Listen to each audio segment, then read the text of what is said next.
Al comienzo de este informativo hablábamos de los últimos datos que registran la pobreza en nuestro país. Sí, 10,4 dio en el primer semestre la pobreza, 0,2 la indigencia, pero vamos a ver si podemos profundizar un poco más esa información. Luis Custodio, ¿cómo anda? Bienvenido, ¿Cómo les va? Luis. Buenas noches para todos. Contanos. Vale la pena evolución? recordar que estamos hablando de pobreza medida por cuestiones monetarias, ¿verdad? Estamos Claro. hablando por el método del ingreso. Es una sola de las muchas dimensiones por las que pueden medirse y establecerse la pobreza de un individuo o de los hogares que cada individuo o los individuos conforman. Son los datos al primer semestre de este año 2023.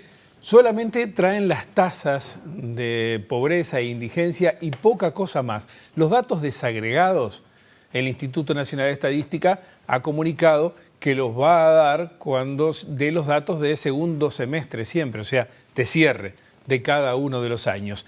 De todos modos, el lunes se van a conocer los microdatos, van a estar colgados de la encuesta de hogares, la información que se puede trabajar y de ahí obtener y sacar estas conclusiones. Pero por ahora solamente las tasas. Y vamos precisamente a recordar en esta primera placa esos datos. Acá lo que podemos observar, una baja en comparación con el primer semestre del año pasado, pero en realidad deberíamos decir que se mantiene estable. Hablo de la segunda columna, la pobreza, también podría decir lo mismo de la indigencia. ¿Por qué hablo de estabilidad? Porque 3 décimas de diferencia, por ejemplo, en la pobreza, 10,7 a 10,4, entre ambas mediciones, con un margen de error que es de 1 punto, 3 décimas, están holgadamente dentro del margen de error y por lo tanto no podemos afirmar que realmente hay una baja, es correcto entonces decir que se mantuvo estable. Ahí tenemos esa diferencia de 2 décimas en cuanto a la indigencia y la diferencia es bastante similar, 0,3 en la pobreza. Después tenemos frente al segundo trimestre del año pasado tasas similares de indigencia y ahí sí, un poquito más grande esa modificación, que es una suba de 1,3 puntos porcentuales. Pero esto comparando segundo del año pasado con primero de este. Mejor, dadas las estacionalidades, comparar primero con primero, segundo con segundo. Claro. No, Sí. una breve también definición. Indigencia es cuando prácticamente no tenés ni para comer, no cubrís la canasta. Lo de vemos alimento. ahora, ¿te parece? Ahí está. Y pobreza cuando cubrís o no cubrís algunas Ahí necesidades. está. Vamos a ver el esquema ya, A ver. que plantea estas cuestiones que seguramente muchos de ustedes la tienen. Fíjense, la línea horizontal, con esa flecha, es el ingreso de cada uno de nosotros. Después, esto está dividido en tercios por líneas horizontales. El primero, el de la izquierda, vamos desde los más indigentes hasta los no pobres a la derecha. ¿Qué significan esas líneas? Son las líneas de indigencia, la negra, y de pobreza, la roja. ¿En qué se basan? En las canastas. Una canasta meramente alimentaria y otra que además contiene otras... Habitación, salud. Exacto, en otros beneficios servicios que también son necesarios para la vida, ¿verdad? Entonces, quienes no llegan a esa línea de indigencia son los pobres extremos o indigentes. Quienes superan esa línea de indigencia pero no llegan a la otra canasta completa son pobres, no indigentes. Quienes están encima de eso, en esta dimensión monetaria, a la derecha de esos cuadrantes, son los no pobres. O sea, un hogar es considerado indigente o pobre extremo si su ingreso es inferior al valor de la canasta básica alimentaria. Las personas indigentes son miembros, obviamente, de hogares indigentes. Y un hogar es considerado pobre si el ingreso es menor al de la línea de pobreza determinada en ese hogar.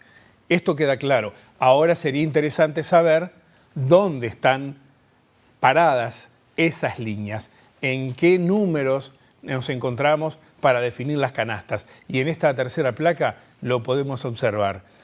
El costo para no ser pobre, ¿cuál es en términos monetarios? Y acá lo observamos. La canasta básica, debajo de la cual se es indigente, para Montevideo, estamos hablando de hogares unipersonales en este caso. En Montevideo 5.368, en el interior urbano 5.060, menos aún 4.567 en el interior rural.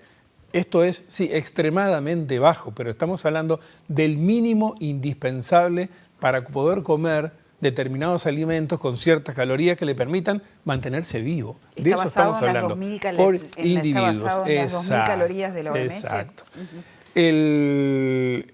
La otra canasta es un poco más alta, 19.500 y algo, como ustedes observan, en Montevideo, casi 13.000 al interior urbano y tan solo 8.860 pesos para el interior rural, datos a junio 2023. Como pueden observar, además las diferencias son notorias entre el interior y Montevideo, indudablemente la capital.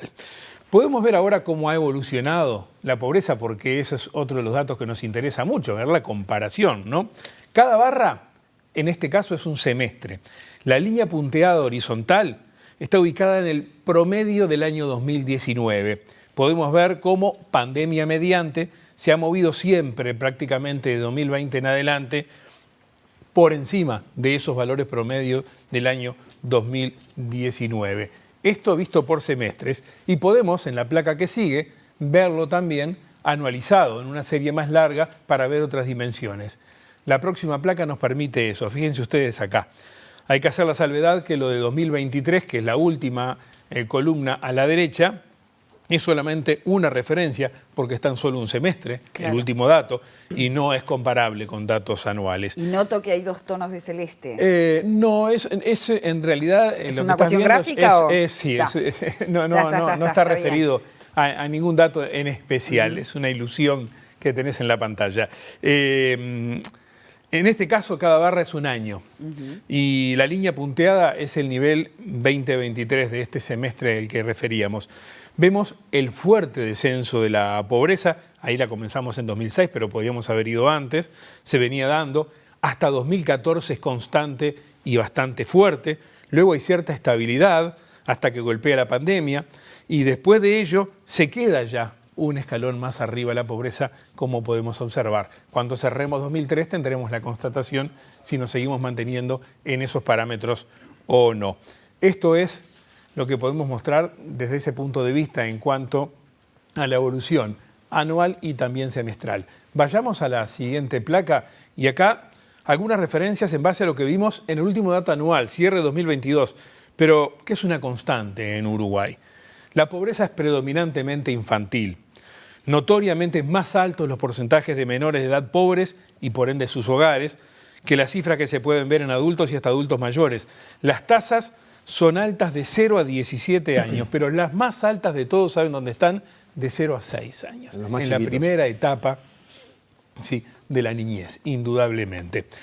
Por otro lado, otra dimensión que quería marcar ahí, hay claramente mayores porcentajes de pobreza entre afrodescendientes que entre personas de raza blanca, eso también es marcado. Recuerden que estoy hablando de datos 2022 en este caso porque este desagregado todavía no está para el primer semestre del año. Y después por región. En Montevideo también hay más pobres que en el interior. Inclusive los barrios pobres de la capital son más pobres en promedio que los barrios y las localidades pobres del interior del país. Esta es una referencia que también vale la pena tener en claro.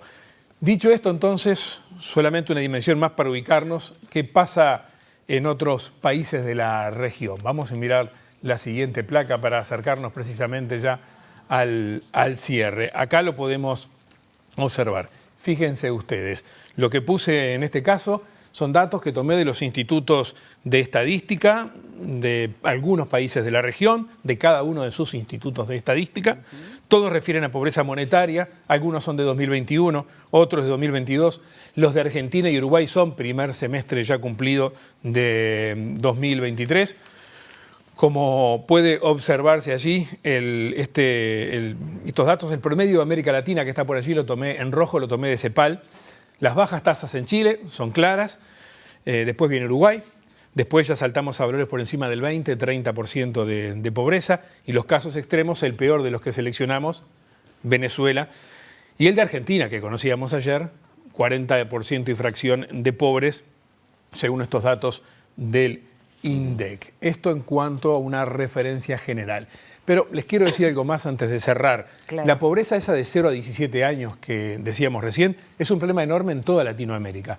El promedio para toda Latinoamérica está por encima del 50% de los menores de 17 años. De 0 a 17 pobres en nuestro continente. En Uruguay, si fuéramos a tomar las 3 dimensiones que hay y el total de 0 a 17, estamos casi que en la mitad de eso. Y son altas, pero estamos en la mitad. Pero si observamos la relación entre pobreza total y la pobreza entre menores, entre las de más incidencia y las más altas está la uruguaya, ¿sí? Porque nosotros tenemos un porcentaje de 20 y tanto %, lo veremos cuando estén los datos desagregados, pero tenemos una baja tasa total de pobreza. Entonces, en ese total, ¿me explico? Sí. Pesa bastante más que en otros países de la región que tienen más pobres en conjunto, los menores de edad, sin dudas. Un gran tema en el debe que tenemos los uruguayos y que debería estar en el primer lugar de la agenda. Muy triste, por cierto. Esperemos que lo esté. Gracias. A ustedes. Luis. Gracias.